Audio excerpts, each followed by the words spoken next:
Hello नमस्कार friend. Exam prospect classes के GK programme में आप सभी लोगों का स्वागत है। देखिए, पहला क्वेश्चन है हमारा, निम्नलिखित में से कौन सा दक्षिण पूर्व एशियाई देश लैंडलॉक्ड कंट्री है? Option A Cambodia, option B Vietnam, option C Laos, option D Thailand. Laos दक्षिण पूर्व एशिया में एकमात्र स्थलबद्ध देश है, अतः विकल्प सी सही उत्तर है। लाओस वर्ष 1953 में फ्रांसीसी शासन की समाप्ति के बाद स्वतंत्र हुआ। लाओस वर्ष 1997 में दक्षिण पूर्व एशियाई देशों के संगठन, जिसे आसियान कहते हैं, का तथा वर्ष 2013 में विश्व व्यापार संगठन अर्थात WTO का सदस्य बना। लाओस एक गरीब देश है जिसकी 80% जनसंख्या कृषि कार्यों में संलग्न है। आइए गौर करते हैं नेक्स्ट क्वेश्चन पे। निम्नलिखित में से कौन सा देश का पहला हर घर जल केंद्र शासित प्रदेश बन गया है? ऑप्शन ए अंडमान और निकोबार द्वीप समूह, option B Chandigarh, option C Dadra और नगर हवेली एवं दमन और दीव, ऑप्शन डी लक्षद्वीप। हाल ही में दादरा और नगर हवेली तथा दमन और दीव को हर घर जल प्रमाणित देश का पहला केंद्र शासित प्रदेश घोषित किया है, अतः विकल्प सी सही उत्तर है। इस केंद्र शासित प्रदेश में सभी गांवों ने ग्राम सभा की ओर से पारित एक प्रस्ताव के जरिए स्वयं को हर घर जल ग्राम घोषित किया है। यह अभियान जल जीवन मिशन का हिस्सा है। आपको बता दें कि गोवा वर्ष 2020 में हर घर जल प्रमाणित देश का पहला राज्य बन गया था। जल जीवन मिशन वर्ष 2019 में लॉन्च किया गया।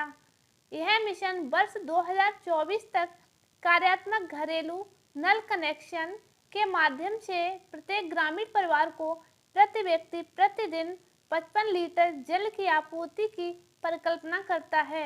यह मिशन भारत सरकार के जल शक्ति मंत्रालय के अंतर्गत क्रियान्वित हो रहा है। आइए देखते हैं नेक्स्ट क्वेश्चन।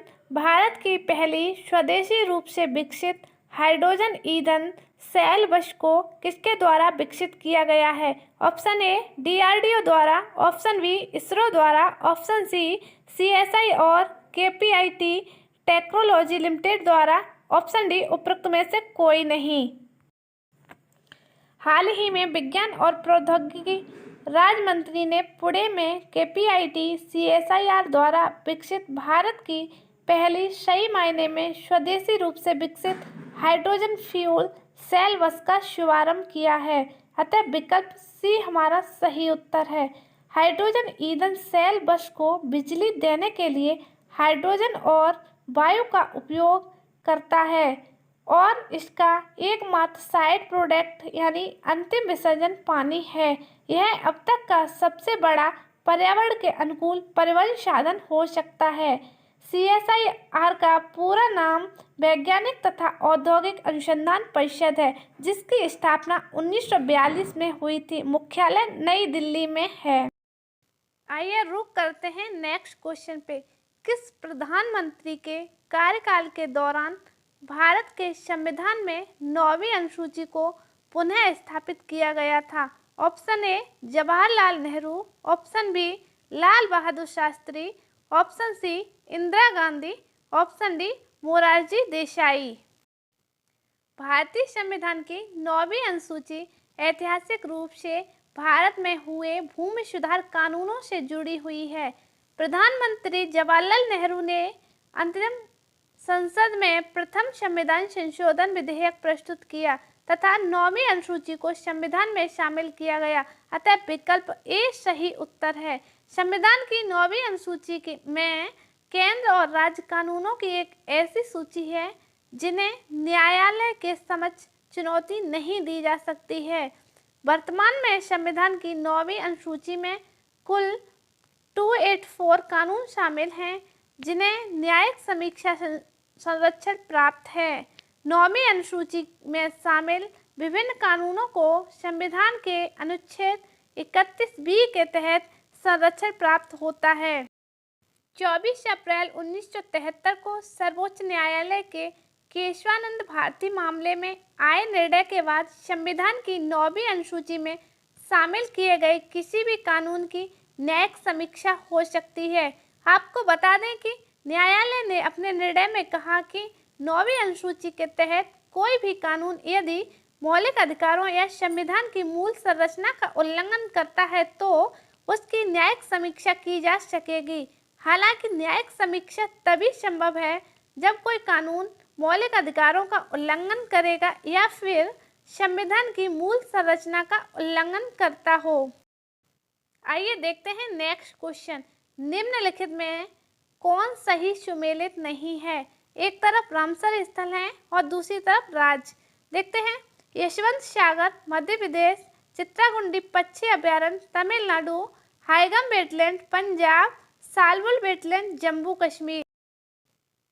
हाल ही में भारत के रामसर स्थलों की सूची में 11 और आर्द्रभूमियां शामिल हो गई हैं। इससे भारत में स्वतंत्रता के 75 वर्ष में देश में 13,26,677 हेक्टेयर क्षेत्र को कवर करते हुए कुल 75 रामसर स्थल हो गए हैं। आइए देखते हैं यशवंत सागर। यह मध्य प्रदेश के इंदौर क्षेत्र के महत्वपूर्ण पक्षी क्षेत्रों में से एक है।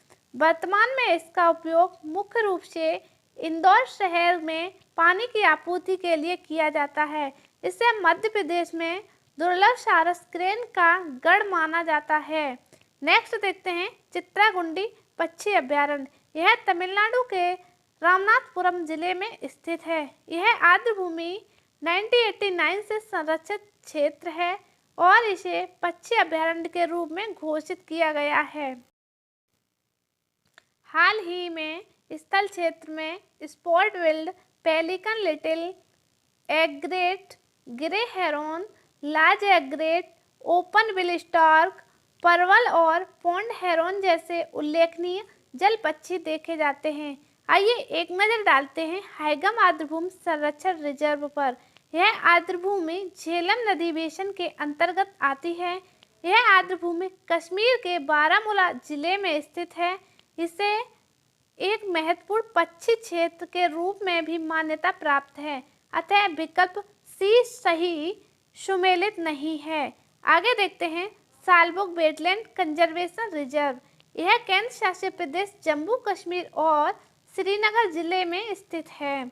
यह एक प्रमुख प्राकृतिक बाढ़ क्षेत्र प्रणाली के रूप में कार्य करती है। आइए रुक करते हैं नेक्स्ट क्वेश्चन पे।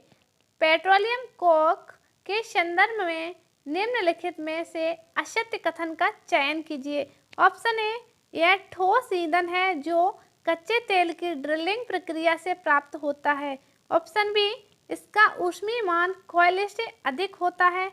ऑप्शन सी, भारत दुनिया में पेट्रोलियम कोक के सबसे बड़े उपभोक्ताओं में से एक है। ऑप्शन डी, सल्फर की मात्रा अधिक होने के कारण कोयले की तुलना में सल्फर डाइऑक्साइड का उत्सर्जन अधिक होता है। आइए देखते हैं इसकी व्याख्या। हाल ही में रूस यूक्रेन के कारण वैश्विक स्तर पर कोयले की कीमत में वृद्धि के मद्देनजर भारतीय कंपनियां वेनेजुएला से बड़ी मात्रा में पेट्रोलियम कोक का आयात कर रही हैं। पेट कोक एक कार्बन युक्त ठोस पदार्थ है जो तेल आसवन या शोधन प्रक्रिया से अवशेष के रूप में प्राप्त होता है, अतः विकल्प ए सही नहीं है। इसे उच्च ऊर्जा सामग्री के लिए जाना जाता है और यह कोयले से सस्ता है। भारत दुनिया में पेट्रोलियम कोक के सबसे बड़े उपभोक्ताओं में से एक है। आपको बता दें कि पेट कोक में सल्फर की मात्रा अधिक होती है और कोयले की तुलना में अधिक सल्फर डाइऑक्साइड का उत्सर्जन करता है। आइए देखते हैं नेक्स्ट क्वेश्चन। व्हाइट गोल्ड निम्नलिखित में से किसकी मिश्र धातु है? ऑप्शन ए, स्वर्ण निकिल और पैलेडियम। ऑप्शन बी, स्वर्ण कोबाल्ट और पैलेडियम। ऑप्शन सी, स्वर्ण टाइटेनियम और प्लेटिनियम। ऑप्शन डी, स्वर्ण निकिल और टाइटेनियम। व्हाइट गोल्ड मिश्र धातु निर्माण के दौरान स्वर्ण में पैलेडियम, प्लेटिनम, चांदी या निकिल के साथ रोडियम कोटिंग की जाती है। अतः विकल्प ए सही उत्तर है। यह प्लेटिनियम से भी ज़्यादा किफ़ायती होता है। इसमें पैलेडियम, चांदी या निकल के साथ रोडियम कोटिंग करने से यह पीले सोने से ज़्यादा मजबूत और ड्यूरेबल होता है। इस पर स्क्रैच लगने की संभावना बेहद कम होती है। इसमें प्लेटिनियम मिले होने के कारण रोडियम की तुलना में ज़्यादा महंगा होता है। व्हाइट गोल्ड और प्लेटिनियम देखने में एक जैसे लगते हैं। अब देखते हैं अभ्यास प्रश्न। निम्नलिखित में से कौन सी पुस्तक हर्षवर्धन द्वारा रची गई है? Option A Harshacharita, option B Ratnavali, option C Kadambari, option D Gita Govinda. प्रिय व्यूअर्स, अपना सही आंसर कमेंट बॉक्स में देना ना भूलें और ऐसी ही रोचक जानकारी पाने के लिए एग्जाम प्रॉस्पेक्ट क्लासेस को लाइक एवं